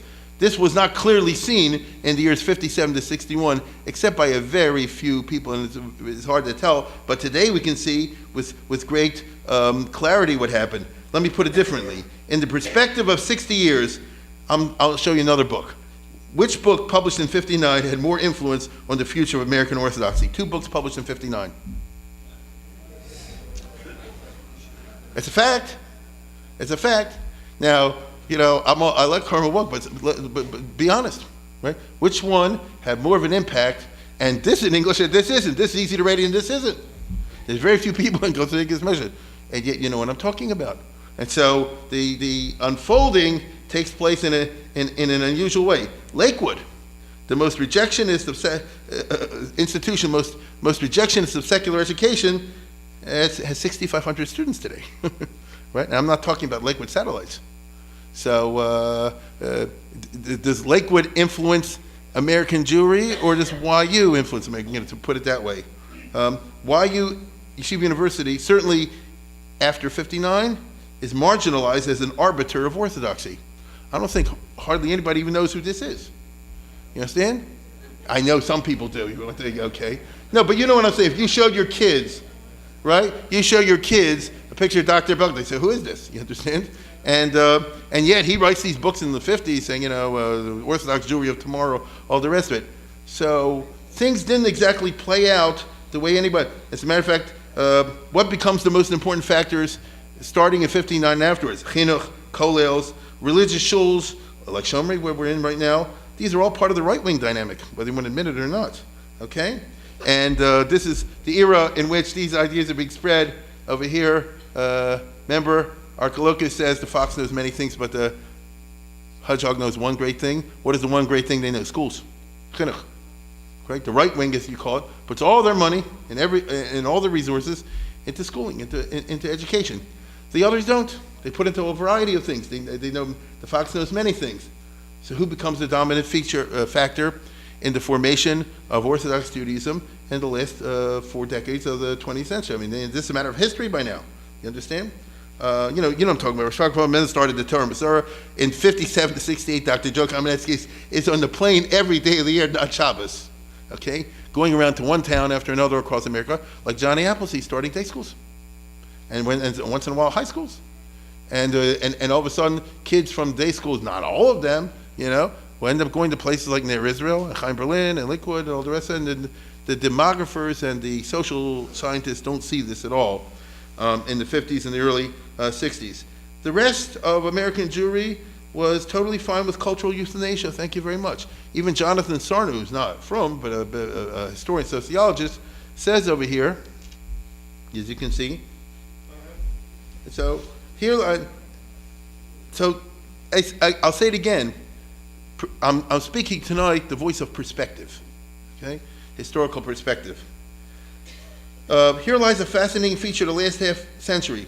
Although conservative Judaism and Reform Judaism have large numbers, much larger than Orthodox. Although conservative and Reform Judaism have large numbers, these numbers are soft. They do not reflect an engaged laity. The laity doesn't really follow the philosophical and halachic theories of conservative halakha. Abram Joshua Heschel can write a lot of books, and he was a great writer, and all the rest of it. Most of conservative Jews don't know anything about him. They know, he marched with Martin Luther King. They don't really read all those books.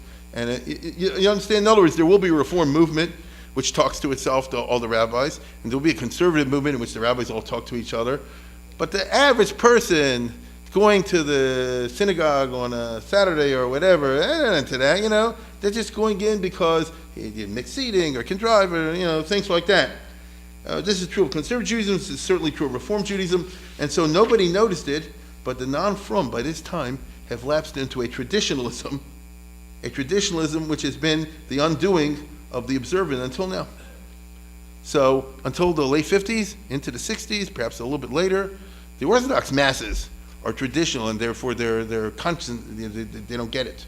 The person who attends an Orthodox synagogue in 1960, 1959, isn't ideologically committed or from, if he goes to Orthodox shul because for whatever reason, you understand, his kids probably won't. An unreflective traditionalism, an unintellectual Judaism cannot survive modernity. This is a great lesson that we've all learned. That's why the conservative numbers and the Reform numbers are going crazy now with the Pew Report. You understand? The result is that, as you know, vast laities are left with group consciousness has not been raised. This is a very important point. Let me explain very briefly. If you today, most of the time, not always, but most of the time, if you find someone who's going to a day school, who's an Orthodox Jew, they're really committed to this. They're not doing it because out of traditionalism. When they're going to vote, when they're going to think, their patterns of cultural interaction or non-interaction, they feel themselves members of the Orthodox team. Now, the Jew who goes most of the Jews who go today to Reform Temple in Rosh Hashanah and Kippur, they don't feel themselves part of Reform Judaism and this and that. They don't get, emails all the time. They don't go, to use modern lingo, they don't go on the internet and look up, Orthodox websites, scandals or otherwise, totally engaged in the world of their group. They're unengaged. They go once in a while because, maybe they want to go for Passover, maybe have a bar mitzvah or something like that. They don't feel themselves engaged members of the group. The elites do. The rabbis, the graduates of the institutions of the movement, the people who make money at the movement. That's very unhealthy. That's why they're in a free fall at the moment. That's why you have 81% intermarriage among Reform, similar numbers among the conservative. It's disintegrating as we speak. And so the shoe has been switched to the other foot. In 1959, until then, certainly in 1949, what I just described you characterized the Orthodox. Okay? That with the exception of tiny groups, the vast majority of people that attended the Orthodox synagogue, whatever they did, weren't really engaged in this sort of thing. They just did it for whatever reason they did it. It was an unreflective traditionalism, which is why that traditionalism crashed. Those people, unless their kids became from one reason or another, are gone today. Who becomes the authority figure in American Orthodoxy post-1959? Is it Rabbi Soloveitchik? Right? Is it Moshe Feinstein? These are just interesting observations I'm making over here. The answer, of course, is Moshe Feinstein. Now, the modern Orthodox over the next decade, the modern Orthodox would divide into those who accommodate to this move to the right and those who bitterly decry it. All right? The modern Orthodox will break up in the 60s, 70s, 80s, 90s, down till today in those who accommodate to the move to the right and those who don't.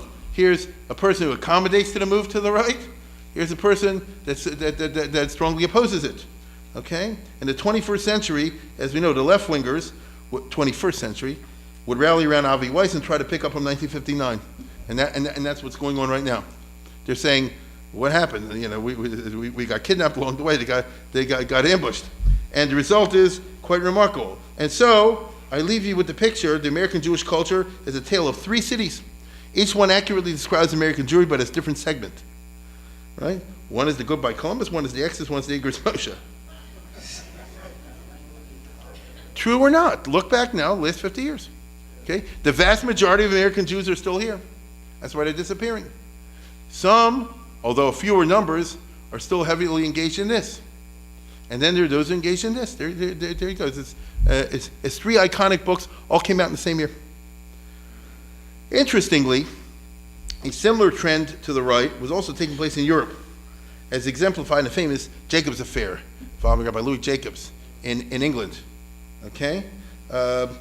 He published a controversial book, well, it became to be controversial eventually, in 1957, called We Have Reason to Believe. Louis Jacobs was, he died not that long ago, about 5-10 years ago.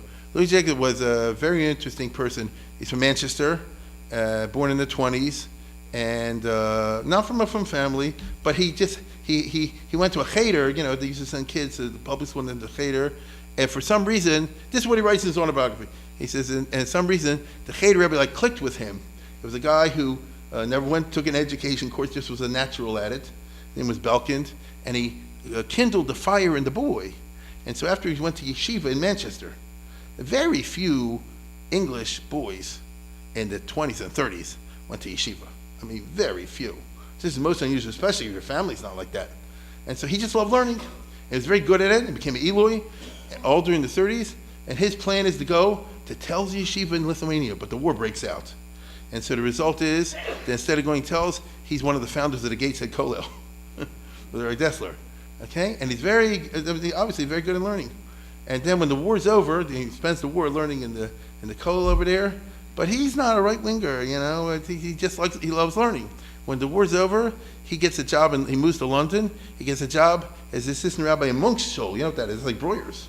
Okay? And he goes to college. Oh boy. So he goes to college, and the teacher he takes is a religious guy, a German Jew, from Sigmund Stein, but he teaches all this Bible criticism stuff. And you know, Louis Jacobs says, how come you believe if you're teaching all this? He said, you know, you have Palgina Dibor, you have to know, you know, what it says and what you believe. It doesn't work for him. And so the result is he becomes theologically not religious, but the person I'm describing is very orthodox. You understand what I'm saying? The learning and the Jewish life and even the halacha is just part of who he is. And so it's a strange story. And eventually he moves to what they call the United Synagogue, which is the official religious establishment in England, becomes a rabbi of a big shul in London. And in the United Synagogue, it's an interesting institution, even today. There's a few Britishers out here. How do I explain to American audience this sort of business? I'll do it in the following way. In Europe, they're never developed outside of Germany conservative Judaism. In America, they developed conservative Judaism, right? So imagine if, let's just pretend for a moment, let's pretend that there never took off conservative Jews in America. Solomon Schechter never came here. So what would you have? You'd have a very wide range of Orthodox or traditional. I mean, from the right to the extreme left. And they would all consider themselves to be within Orthodox. You follow? This is what happened, which would be an interesting story. Now, this happened in England, in France, and most countries, in Italy, and most countries of Europe. That in the 19th century, the official establishment made so many concessions to the left, let's put it this way, that it was successful in heading off what they saw as some would be worse, to the rise of a conservative reform movement. So Reform Judaism is extremely weak, almost non-existent in most of the countries of Europe, contrary to popular belief. Now I'm not talking about Germany. Germany's a separate story. But I'm talking about Holland, Belgium, France, Italy, England, Scandinavia, places like that. Greece. It's not what you think. Now I didn't say people are from because their observance is very low.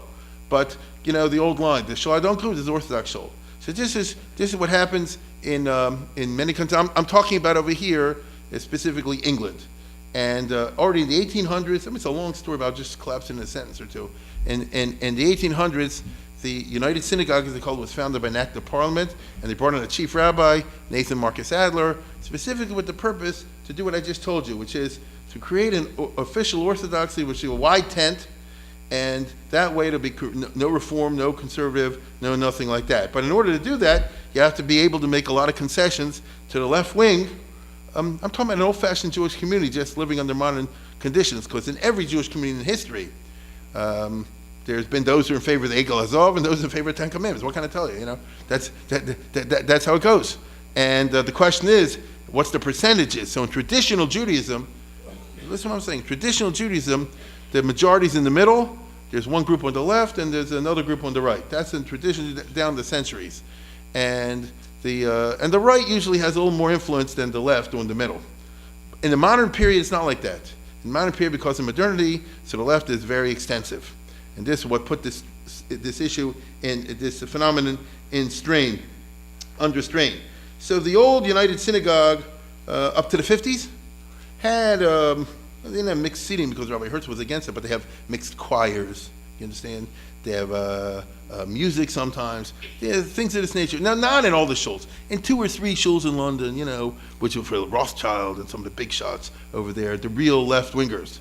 And Chief Rabbi Adler, back around 1890, or therefore, said, it's better to make this concession, keep him within the fold. And I'm not saying he's right, I'm saying he's wrong. This is what happened. And this is the general trend over there. So it was a pretty schwach business. The old, you know, I mean, look at this. Here's a typical minister they call, not a rabbi, of this is not a priest. This is a Jew. This is a porn party. Okay, and they developed a certain system over there. You can like it or dislike it, but this is what happened. And Nathan Marcus Adler was the chief rabbi. He said, like this, I don't want anybody else to be a rabbi here. So anybody who graduates from our clergy school will only be a minister. And he meant it for good. That way nobody will dabble with gittin, with gerus, and all that kind of stuff. You're a minister. You have any issues? Send it to the Beth Din of London. You follow? Then that makes sense at a certain level. In fact, at a lot of level. You don't play around with gittin. You don't play around with gerus. You don't play around with real shilas and all the rest of it. A minister is someone who's a clergyman in a regular synagogue. After all, what do you need? Make a sermon, a life cycle event, visit the sick, that sort of thing, which takes care of 90% and sometimes 100% of what the congregants are interested in, right? In the world I'm talking about, they don't call up the minister and ask what happens if a milking spoon falls in a fleshing pot or something like that. These are not the questions you get, right? Let alone other things. Instead, it's when it's Purim this year. That's really what it boils down to. And so the result is that the English orthodoxy was a very wide kind of phenomenon. And they had people on the right, they had some very frum people, they always did, certainly they did. They have a lot of people in the middle, and they had left-wingers also. So if you ask them, do you really believe in the term Sinai? Do you really believe in the Talmudic laws, all the rest of us? Not really, And it was just understood that they're part of the system. Here's the 2 chief rabbis of England, 1890, 1920, 1910, 1913, 1946. It's a long time, right? They were 2 frum guys, they really were. I know people have opinions of Hertz, but they're wrong. They want to make the Hertz Chumash and all the rest of it, which was to fight against Bible criticism. And they're fighting the fight in their way. But on the other hand, if you're a rabbi of that kind of a community, a very large community, you have to make a lot of concessions. And by the time you're finished, the concessions rule you. You don't rule the concessions. You have to twist like a pretzel. This is what it was. Now, I'll say it again. Their cheshbon was to prevent the rise of other forms of Judaism, and in this they were pretty doggone successful. Reform didn't really go anywhere in England, and even today it's pretty schwach, but only after the war when the German Jews escaped from Germany, and they're the ones who set up a couple of reform places. Overwhelmingly, the Orthodox became like the version of the Church of England. Everybody in England belongs to the Church of England. They don't go, right? But when you do go, like for a christening, or we would say today a bris, so that's the shul that they go to. It's also important, a very key element, you got to get along with the goyim. Right? This is England. You have to present a chief rabbi and a kind of Judaism which looks respectable for those. Look at this. Here's this is the London. I got to show you this. This is from a London newspaper, not Jewish, that they went in 1920s and they just sketched what the London Beth Din looks like. There's Hertz. Here's Rabbi Hillman, if anybody knows what it is, the Or HaYashar. Maybe some people know that 7-volume sefer, right? I mean, he had some chashuv people in the Beis Din, okay? And here's a get case. There's a husband and wife. A reporter just sketched it and so forth. And here's 2 guys yakking with each other, okay? Go to the next one. Let's see if you can see this. This is a wonderful piece. I'm thinking of getting this, put this for a poster somewhere. Here's this case. Here's a little girl. Where is it? Is this it? Can't see. Is that the little girl showing a chicken? From the basket. Am I right over there? Yeah. Okay. The typical case, and all kind of situations that involve over here. But if it's a criminal case, they send it to the British courts. That's what they say over there. The London Beis Din was pretty famous, and Rabbi Hertz, to his credit, tried to beef it up as much as he could. Try to get they say big Talmidei Chacham on there, and it's a very interesting kind of phenomenon. And yet, at the same time, let's go to the next one. No, let's go to the one after that. Oh, you don't have that? Okay, fine. I was going to show you a picture, then let's go back one. There's a picture. You can see a picture with the head, where Chief Rabbi Hertz and Harry Goodman, head of the Aguda, are both sitting with the Archbishop of Canterbury during World War II at some kind of dinner. Both of them don't have a yarmulke on. Okay? And you'll tell me like this. You say, oh, that means that Hertz is not from. It's not true. I'll tell you a story. He was honored by the British government in 1943, 30 years as the chief rabbi, and they wanted to show they respect Judaism. And he was made a companion of honor, which is only 65 of them. It was a high honor by the king, and a ceremony in Buckingham Palace in 1943, Chief Rabbi Hertz. And part of the deal, companion of honor, then you have dinner with the king, which is a high honor. What was the dinner? Cold, uncooked vegetables. You see? So there you go. So he's a good guy, but on the other hand, you don't wear yarmulkes in certain places. You see? It's hard for a group like this today to understand, but this is the reason that it was over there. And so the result is, as I say before, they were successful in preventing the rise of any kind of sectarian Judaism, but at the cost of sort of weakening the orthodoxy. Since everything is formally orthodox, well, let me put it this way. The advantage to the approach that I just mentioned is what we call in Hebrew choser v'neir, which means, this is an important point, that if something stays orthodox, even in the most official way, it is possible to change. History, including American Jewish history, is full of cases in which groups, as long as they stayed orthodox, they didn't practice this, and then it comes later and they start practicing it. They didn't keep this, and then something happens later and they start keeping it. There always was and always will be certain mitzvahs that are out of use and certain mitzvahs that are in use. That's the dynamic in an Orthodox Jewish world. Officially, you believe in everything. You don't necessarily practice everything. The job of the rabbi and those is to get you to practice more and weiter. If you switch to another group, then ideologically it becomes kosher during Chal Shabbos. Ideologically, it becomes. You understand what I'm saying? Then it's over. Then there's no going back. It's really it only goes left.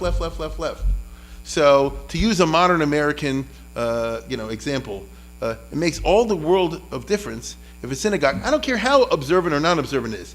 It makes all the world of difference if the shul has NCSY or they have USY. Like that's just a fact. You see it? Because in the one case it's possible, whatever, and the other case it's not possible.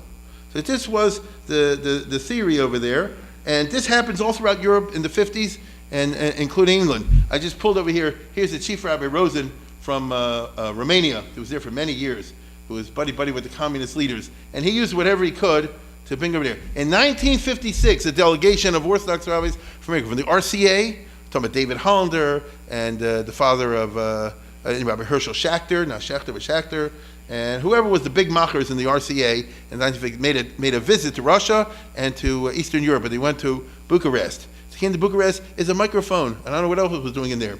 Why? That's what they had, in the 20s and the 30s. It's 1956. Here come American rabbis, and they all say like this. They say, oh, you can't have a microphone. And the Romanian and Shabbat Rabbi says, really? I didn't know that. He said, oh, no, you're not going with them. We're not going to daven over here. Okay, we'll get rid of the microphone. And that's what they do. And I'm just trying to show you that it's a harbinger, of the general trend, which is to tighten up Shabbos a little bit more, tighten up kosher a little bit more. Here they're visiting the chief rabbi of Moscow in 1956 when they went there, Rabbi Schleifer, who was the son-in-law of Rabbi Reines, who founded the Mizrahi. Go back one, though. I just want to show you something. This is really cool.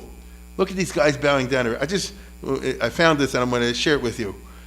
Moshe Rosen was the chief rabbi of Romania all during the communist period and afterwards till he died. When communism fell down in Romania, so you had the following situation. This could only happen in one of these weird cultures. That communism is over, now they're post-communists. Romania has areas of Hungarians in it, if you can follow, whole districts, which are really Hungarians. The Hungarians are the ones that did the Holocaust. You know that. They, many of them, not all of them, but many participated in the final solution. Here's a bunch of guys, they're old guys, it's 45 years after the war, and they helped kill a bunch of Jews. And now communism has fallen down, and now they're Christians. And if you're a Christian, then the main thing is to say, I guess, I'm sorry. Okay? Now, maybe not from a Jewish point, but I'm just telling what happened over there. And so they have a ceremony in which these guys, all of which worked in a concentration camp, go to the synagogue and get on their knees. It's a very Christian thing to ask forgiveness from Chief Rabbi Rosen for what they did in the Holocaust. Of course he said yes. What are you going to say? You understand? I mean, get real. But it's just very interesting how these cultures unfold. All right, let's proceed onwards. So here I'm talking very briefly tonight about the Jacobs affair in the 1930s. Louis Jacobs in the 30s, before the Second World War. He just would have been another left-wing Orthodox rabbi among the Jewish mainstream, among the atmosphere of Jews college graduates, because they didn't have a yeshiva, they had Jews college, which was supposed to be half YU, half JTS. You understand? And so here's the guy with the singer-sitter. He was not from, okay? Israel Abrahams, who was the big professor for decades at the Jews college. You can read his writing. He's not from at all. Solomon Schechter used to teach there. In fact, that's what they brought him from there to go to America to start the conservative movement. So these are the guys who are teaching the ministers that are coming out of the Jews college, okay? But by the 30s, things start to change. First on the Beis Din, you start to get Cheskel Abramsky. I'm sure many of you heard of one of the great Gaonim of the 20th century. He was in Stalin imprisoned him in the Gulag Archipelago, and then they got him out. And when he comes to London, Chief Rabbi Hertz said like this: "Please join the Beis Din, to help firm it up." And he says, by the way, it's interesting. He says, "I'll only join if you stop trabeling." Right? You know what I'm talking about? In other words, porging. That is to say, they devein the hindquarters of the animal. You got to know what you're doing over there. If it's London in the 1930s, or even if it's Baltimore, they usually don't do it right.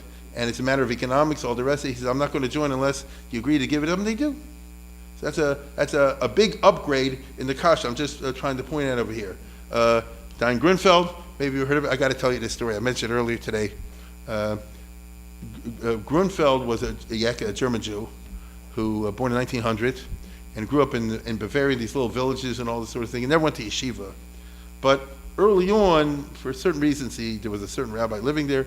He got really into learning, and every day in his life, Kovetim La Torah. You understand? So he goes on to spend many years in German universities. I mean, he did the full business, Heidelberg, and then Hamburg, and he was at Frankfurt. I mean, was in a lot of places and got a law degree, and he practiced law in Germany. And then Hitler came to power, and he's out of a job, and he ends up trying to go to Israel, and he ends up in London. It's 1934, and he doesn't have a parnasa, and that's tough. I mean, we have people here who are refugees. It's tough when you can't make a penny. You got to learn the language, all the rest of it. And the chief rabbi of England, Hertz, gets him a job. He says, I know a shul that can use a minister, all the rest of it. You have education, being there. And he does it for a week, but then he asked him, he said, "Where'd you get such a great choir?" It's like if you had a boys' choir, the boys have golden voices. What happens when they change? It's girls, right? He says, "I'm out of here," It was not even Jewish girls. He says, "I'm out of here." And he goes to Hertz, he says, "Wait." Then he says, "Oh, yeah, you're too meshuggah from, I'll send you to another place." And he gives him another job. And remember, this is his chance of making a living. Not a good living, but a living. And he becomes the minister in that synagogue. And then the first wedding that has to be performed, all the ladies come in dressed or not. And, he won't perform the wedding. He says to the caterer, he says, bring out a bunch of tablecloths for all the women to wear, And so Rabbi Hertz calls it. So the shul fires him. So Rabbi Hertz says like this. He says, "What's wrong? I'm trying to get you a job, and you're not being reasonable over here." He says, "I'm as reasonable as I can be. I can't be, is it wrong with making a bracha in such a situation?" And He says, you realize you're going to have no parnasa left. He says, I don't care. He says, your family's going to starve. He says, look, it's not fun, but if it's a matter of principle, I don't care. And then Herzl, I guess, oh, that's what I'm looking for. I'll point you to the Bezdin. I've been looking for somebody who's willing to turn down money over here. That's it. I haven't found for a long time. So it's a strange. So starts to be a move to the right. Jews College becomes more religious in the 40s under Isidore Epstein. If any of you remember, they actually start taking more like yeshiva. They teach a Gemara and Yeridea, and he was a big Eloi, right? Rocco Eloi. They get some big Talmidei Chacham to be teachers in the school over there, and that's got to totally change the atmosphere and the hashkavas of the students. So by the late 50s, views like Louis Jacobs, who believes in Bible criticism, don't believe the Torah comes from Sinai or any of that stuff, and published it in a book, already considered apikoursis. You understand? Isidore Epstein, the principal of Jews College, published a book called The Face of Judaism, which is the classic even today, if you want a rational presentation of the Jewish religion. I'm serious about it. It's a golden oldie of a certain type. If you want a Maimonides, I mean this in the best sense, not the bad sense. If you want a Maimonidean, down-to-earth, Hirschian understanding what the Jewish religion is, without any mysticism, without any magic, without any what they call mumbo-jumbo, you want just straight up, like you're reading the Rambam, the Ralbag or something like that, you get this book. Now that's one thing. And then you have this guy who says, well, the whole thing is, we should all keep the halacha, but the Torah isn't real. And so he wanted to be the head of Jews College. He wanted to be the successor in the late 50s of the Jews College. He even got appointed as the mashgiach. I love the title, moral tutor, right? In England, they do it right, But anyhow, but it's not going to happen, okay? It doesn't happen. The Jewish press in England and the non-Jewish press totally backs Jacobs, and they say the right wing is stifling and they're crazy and all the rest of it. But the press doesn't have the ultimate power in a frum community. True or not? Many have learned this, nowadays. In the frum world, I don't care if it's a blog, it's a newspaper, anything like this, the press, what's a journalist? Journalist is just like you and me, just writes. You see? They don't like to hear that. In regular society, the journalist is a privileged class, and their words count more than others. Not in the frum world. There's many clashes. The result is the result of this. I would say that open orthodoxy, as they call it, is going through this today. One last point. There's another important book that comes out, movie book, in the late 50s, in 57, 58, 59, which is of profound cultural importance, and that's the Diary of Anne Frank. Okay? Again, the book became universal impact. In Japan even, all over the world. And the movie, equally so. I couldn't find the movie online to show you. Again, it's the light touch. They never show anything happening to her. If you remember the classic old movie 59, at the end, you hear the German sirens show up, and you know what's going to happen, but nothing ever actually happens. That's how you get an American audience. You follow? And that's how you get a European audience. This becomes part of the Western literary canon. You see? To this day, in most high schools and whatever around the world, junior high schools, around the world, I say, one of the things you have to read is like Shakespeare and this and that, and one of them is the Diary of Anne Frank. It's quite remarkable. You if you want a tribute to this, go today to visit the Holocaust Museum in Washington, D.C. You'll see vast numbers of people who are not Jewish. They come there every day, take off their time. They don't have to. They've all read the Diary of Anne Frank. Right? It's a double-edged sword. It's good for people who are not Jewish to learn about the Holocaust in a friendly way, but for many Jews, starting in 1959, the Shoah will be the essence of Judaism, which it isn't. But in colleges and all in the 60s, 70s, 80s, the vast majority of the course will be about the Holocaust. And so, to conclude, an examination of life in diaspora during this period reveals the problem of Jewish survival in Western modernity. This is a problem that besets us today, as we know from the Pew report that came out recently. And we are facing big crises because what is the iconic picture of 21st century American Jewry? The iconic picture of 21st century American Jewry. Chelsea Clinton. Wait a minute, he's got a yarmulke. He's got a tallis. He's marrying a guy. Good night.